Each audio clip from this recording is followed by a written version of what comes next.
Selamat pagi anak-anak semua.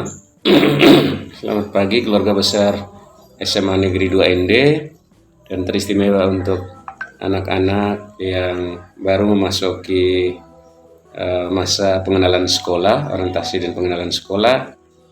Hari ini saya akan berbicara tentang peran keluarga dalam pendidikan di masa pandemi, atau sesuai dengan surat yang dimintakan kepada saya terkait dengan peran keluarga dalam pembelajaran di masa pandemi. Memang saat ini pandemi COVID-19 tengah menghantam kita semua dan semuanya menjadi berantakan. COVID-19 saat ini belum berakhir, tetapi semua aktivitas tidak bisa harus diakhiri atau dihentikan, termasuk dengan pendidikan kita. Di masa pandemi ini, semua orang dipaksakan untuk kembali ke rumah. Semua aktivitas dapat dilakukan dari rumah dengan mengandalkan kemajuan teknologi. Bayangkan anak-anakku sekalian, kalau semua pekerjaan kita, kalau yang di kantor, yang sekolah, semua dari rumah dengan mengandalkan teknologi. Dan itu artinya bahwa rumah kita, keluarga kita menjadi pusat semua aktivitas. Rumah menjadi sangat penting, sangat strategis, dan perannya tidak bisa diabaikan saat ini. Kalau berbicara rumah berarti berbicara keluarga. Rumah identik dengan keluarga. Nah, kalau rumah itu kita sebut sebagai perannya sangat strategis, maka keluarga memiliki peran yang sangat penting ketika semua aktivitas dilakukan dari rumah. Itu artinya keluarga harus menjadi fondasi yang kuat, harus menjadi tempat untuk menampung semua aktivitas dari rumah. Hanya dalam keluarga yang memiliki fondasi yang kuat, maka berbagai masalah dan tantangan pandemi dapat diatasi. Di luar dari itu tidak bisa, karena kekuatan dari rumah. Yang berikut, saya ingin mengajak kita untuk melihat pendidikan di masa pandemi. Menurut Ki Hajar Dewantara, pendidikan itu merupakan suatu proses yang terus-menerus berlangsung seumur hidup, atau disebut sebagai long life education, ya. Mulai dari rahim sampai kepada ambang kubur, atau ketika orang mau dikuburkan. Itu proses pendidikan, tidak pernah akan berhenti. Ketika kita berbicara tentang pendidikan, ada beberapa unsur yang saling kait-mengait, mulai dari peserta didiknya, sarana prasarana, tempat berlangsungnya proses pendidikan, kurikulum, dan sebagainya. Kalau salah satu unsurnya tidak berperan atau diabaikan, maka otomatis pendidikan itu tidak berjalan secara optimal. Ya. Jadi kita berharap bahwa komponen-komponen pendidikan tadi, ada peserta didik, ada keluarga, ada sarana prasarana, ada kurikulum. Kalau semua komponen ini berfungsi secara baik, maka otomatis perjalanan pendidikan akan berjalan secara optimal. Nah, anak-anakku sekalian, pandemi COVID-19 ini telah memporak-porandakan semua aspek kehidupan. Ada aspek sosial, politik, ekonomi, budaya sekalipun. Berbagai agenda perubahan juga harus dicanangkan dan diterapkan oleh semua pihak agar terhindar dari serangan COVID yang secara cepat mewabah dan meluas. Jadi berbagai program dilakukan untuk apa? Supaya aspek-aspek yang porak-poranda tadi harus segera dipulihkan. Semua aktivitas yang mengumpulkan dan mempertemukan manusia secara face to face tergantikan dengan mekanisme virtual saat ini, atau online atau daring, ya. Sejak ada anak-anakku sekalian masa SMP, bahkan SD sekalipun, sekolahnya juga sudah online. Kita menggantungkan semua aktivitas kita pada teknologi. Teknologi menjadi andalan paling hebat dalam menyelesaikan berbagai kebutuhan manusia saat ini. Orang makan saja sekarang bisa pesan secara online. Di luar teknologi semua menjadi serba bermasalah. Kalau face to face saja, tatap muka saja itu dilarang, ya itu artinya orang berkerumun juga tidak boleh. Mau tidak mau pakai sarana teknologi. Ya, krisis kesehatan dunia yang mewabah melalui pandemi COVID-19 telah mengubah seluruh tatanan kehidupan, tak terkecuali dalam pendidikan, dunia pendidikan kita. Kita bayangkan guru-guru kita zaman sebelum COVID itu ya tidak terlalu peduli dengan IT, tapi sekarang dia harus melek IT. Dia harus tahu tentang bagaimana IT, menggunakan IT yang baik. Kalau tidak ya ditinggalkan. Berbagai upaya dilakukan pemerintah, mulai dari menyiapkan jaringan internet. Ribut, orang teriak, ini Kementerian Komunikasi Informasi, tolong dong jaringan 4G, 5G terus ditingkatkan. Bahkan pemerintah mengeluarkan kebijakan untuk membagi kuota bagi anak-anak kita. Ya. Kadang-kadang anak-anak juga tidak menggunakan kuota itu untuk belajar, hanya untuk kebutuhan lain. Syukurlah pemerintah juga tidak kalah membatasi kuota internet untuk Kemendikbud itu hanya digunakan untuk belajar. Pada kalangan masyarakat, tuntutan untuk menggunakan teknologi semakin kuat. Orang tua yang hidup dan lahir di era 1990-an ke atas seakan tersisih dari kecepatan teknologi, dan terutama tersisih dari kecepatan anak-anak milenial yang melek dan familiar dengan teknologi. Bayangkan sekarang anak-anak ajar lagi orang tua, karena orang tua juga tidak tahu itu. Lalu relasi sosial berpindah dari kontak wajah dan fisik ke media sosial. Media sosial sekarang seru, ya. Jadi orang rame-rame buka media sosial untuk mengecek interaksi dan segala macamnya di situ, informasi. Lalu kisah perubahan paling drastis dialami dunia pendidikan. Siswa-siswi atau mahasiswa-mahasiswi tidak lagi harus hadir di kelas-kelas, ya. Semua materi pembelajaran dan bahkan interaksi pembelajaran disajikan melalui media pembelajaran virtual dan online. Termasuk kita kali ini ya, tatap muka kita tidak lakukan, dan aktivitas pembelajaran kita dikirim melalui website SMU Negeri 2. Mudah-mudahan tersajikan dengan baik ya, anak-anakku sekalian. Sekolah tidak lagi menjadi satu-satunya tempat belajar. Kalau dulu bilang pergi sekolah itu ya ke sekolah, belajar itu hanya di sekolah. Lalu kalau mau belajar pasti di guru. Guru menjadi satu-satunya sumber belajar. Sekarang tidak. Orang tua menjadi guru. Rumah menjadi sekolah yang paling seru di masa pandemi ini. Coba bayangkan di rumah. Anak tanya orang tua ketika orang tua lagi masak, orang tua lagi berkebun, orang tua lagi di kamar mandi pun ditanya. Kebanyakan orang tua yang selama ini sibuk merasa bebannya ditambahkan. Karena anak selalu menanyakan materi, soal dan lain-lain ke orang tua. Sedikit-sedikit tanya bapak, tanya mama. Kalau bapak mama sudah bingung ya dia bilang, pokoknya cari sendiri. Waduh, tanya mas Google atau mbah Google. Itu juga. Rumah yang selama ini hanya diisi dengan interaksi sosial dan pendidikan karakter di luar materi pembelajaran, sekarang diisi dengan berbagai konten pembelajaran yang ditanyakan baik di dapur, kamar rekreasi, kamar tidur, bahkan di kamar mandi sekalipun. Anak-anak pasti akan tanya. Ya, apalagi dengan soal-soal yang menumpuk. Perubahan lain yang sungguh dahsyat, semula anak dilarang menggunakan HP, ya, menggunakan HP jika sedang berada di sekolah. Sekarang terbalik, anak diwajib menggunakan HP tapi tidak ke sekolah. Itu sudah terbalik semuanya. Sayangnya dalam praktek, HP menjadi sarana belajar bagi siswa-siswi dan mahasiswa-mahasiswi. HP satu-satunya. Tapi sayangnya ada yang tidak bijaksana ya anak-anak kita, termasuk mungkin anak-anakku sekalian yang ada di sini.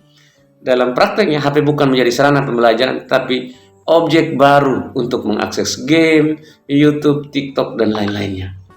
Ya, ini kondisi kita, fakta kita. Setiap hari anak-anak menghabiskan waktu lebih dari 12 jam itu bersama HP.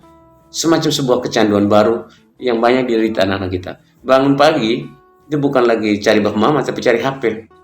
Nah, ini sudah keterlaluan ya. Perubahan semacam ini dikhawatirkan apakah akan tetap berlanjut atau hanya sementara waktu saja. Atau dalam rumusan yang lebih sederhana itu jangan-jangan ini semacam tidak kompatibel. Ya. Ketika ada perubahan, persiapan anak-anak mental, perubahan dalam level yang perorangan, sistem kita juga tidak siap secara baik. Lalu kemudian dipaksa untuk berubah, lalu orang menjadi semacam panik. Ada semacam ya kebingungan mau dari mana. Ya, ini ada pendapat dari Mas Udi dan Popi, dia mengatakan ada 3 hal yang menjadi teka-teki yang harus dijawab di dalam masa pandemi ini. Kompatibel antara nilai dan tatanan. Kadang-kadang sekolah dan keluarga bingung dengan mereka punya tatanan ini, lalu keluarga juga begitu. Lalu bentuk-bentuk perubahan beragam pada level personal maupun sistem. Ini perubahan pada orang-orang yang kecanduan atau bahkan dengan menggunakan HP tadi, teknologi, tapi juga pada sistem keluarga yang kadang-kadang dia harus mulai dari mana untuk membangun itu. Kedalaman perubahan itu apakah hanya sekedar ini atau jangka panjang? Jangan-jangan selesai pandemi orang kecanduan lagi atau kembali ke titik nol lagi. Perubahan ini harus direncanakan, diinisiasi secara bijak oleh keluarga maupun lembaga pendidikan. Ini kondisi yang sudah kita saksikan. Nah, mau tidak mau keluarga memikirkan bagaimana cara membangun sistem baru di dalam keluarga, relasi baru di dalam keluarga. Begitupun pendidikan, lembaga pendidikan harus ada inovasi-inovasi baru untuk mendorong adanya perubahan-perubahan dari sekolah maupun di lingkungan keluarga. Perubahan tidak boleh menjadi perubahan yang dipaksakan. Kalau perubahan yang dipaksakan akan menjadi panik ya. Selain karena keterbatasan itu, tapi juga pemahaman. Anak-anak bingung untuk bagaimana mengelola karena dia awalnya tidak tahu, tapi karena dipaksakan akhirnya harus tahu itu. Ya. Lalu keluarga merasa sangat disibukkan dengan berbagai tugas pembelajaran anak-anak, sedangkan sekolah dianggap beban dan menjadi tanggung jawab karena perannya diambil alih oleh keluarga. Sekolah dianggap beban dan tanggung jawabnya semakin ringan karena perannya diambil alih oleh keluarga. Ya, kalau ini terjadi, kasihan nanti sistem pendidikan. Misalnya orang tua harus sudah merubah wataknya menjadi orang tua sekaligus menjadi guru. Ini kadang-kadang susah ya. Jam belajar yang selama ini hanya berada di sekolah dipindahkan ke rumah. Jam sekolah anak harus tetap dipantau untuk sekolah dari rumah. Ini kadang-kadang ketika anak sekolah dari rumah lebih banyak anak bermain karena jam belajar tidak ada. Jika tidak, maka hari-harinya hanya diisi dengan bermain dari pagi sampai malam. Ini anak-anak, kalau zaman dulu orang bisa belajar sampai capek, sekarang bermain sampai capek.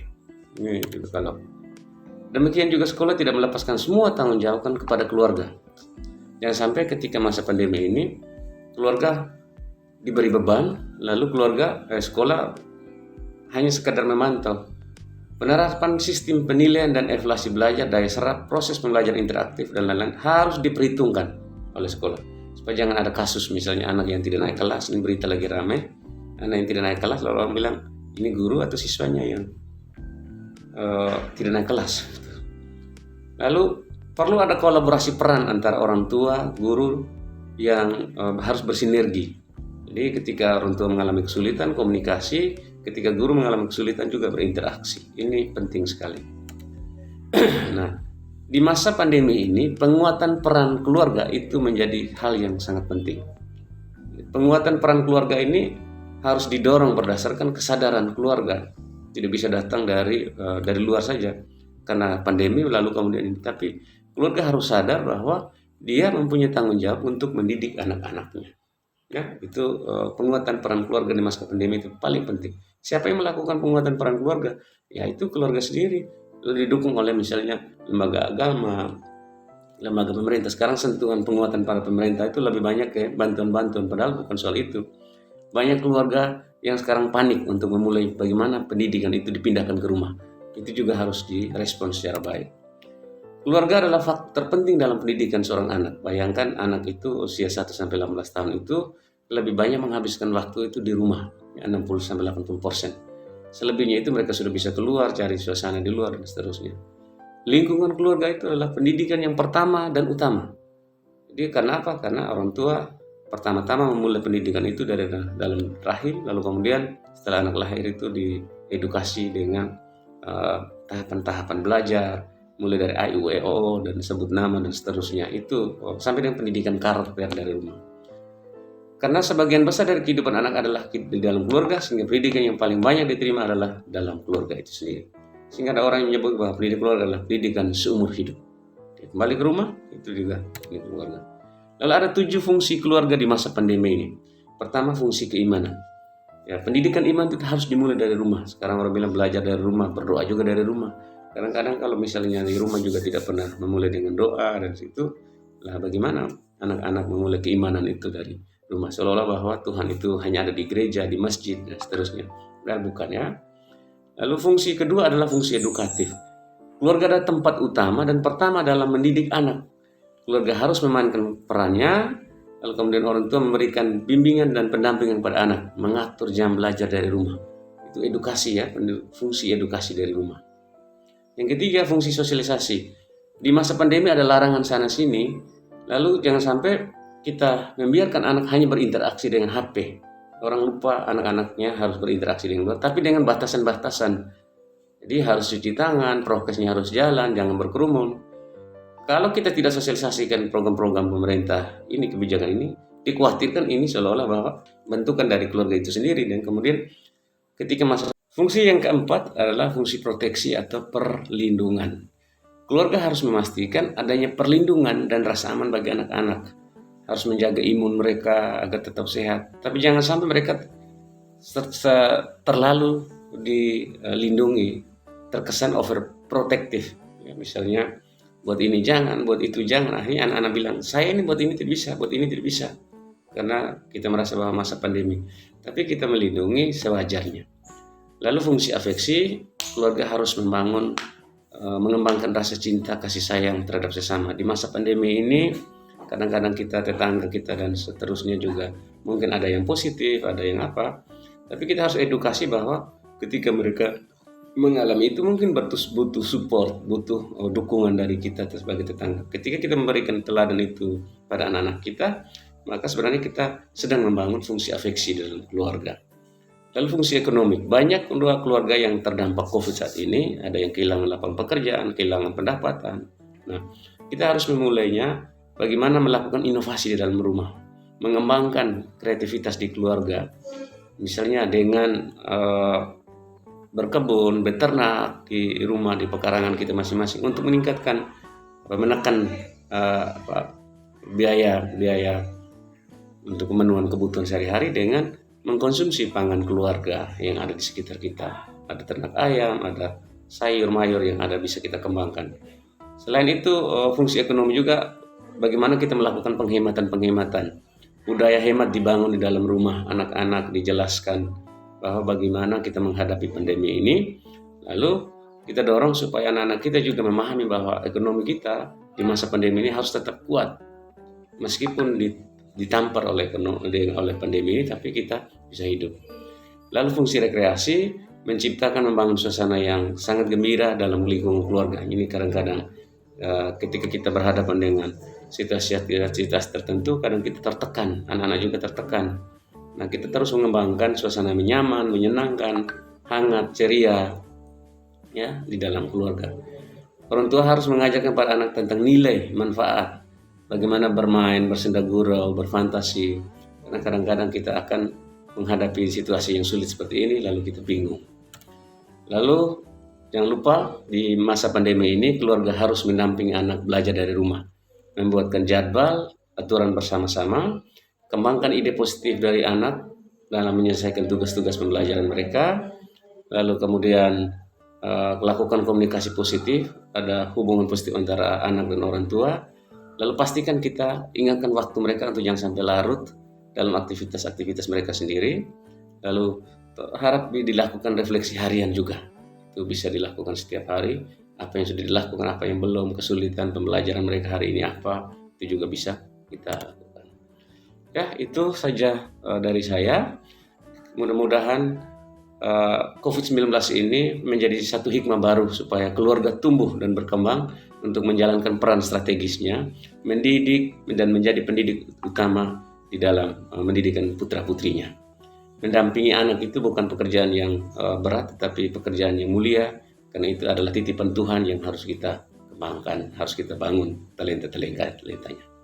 Terakhir, tugas untuk anak-anakku sekalian, setelah mengikuti materi ini, ceritakan bagaimana kondisi keluargamu masing-masing, tuliskan, lalu kondisi keluargamu di masa pandemi ini, apakah keluarga atau orang tuamu sudah berperan secara baik, atau mereka hanya menyiapkan HP, pulsa, dan tanpa pendampingan, lalu Apa yang kamu mau lakukan setelah ini? Mau diskusi lagi di orang tua atau gimana? Tuliskan jawaban Anda ini secara baik, kirimkan ke guru wali kelasmu masing-masing. Terima kasih untuk kepercayaan Bapak Kepala SMA Negeri 2 ND, Panitia Pelaksana untuk masa penerimaan siswa baru atau orientasi siswa baru. Terima kasih untuk kerjasama ini, mudah-mudahan ke depan kita bisa terus saling berbagi. Salam sehat untuk sama saudaraku semua SMA Negeri 2, kiranya tetap jaya. Terima kasih.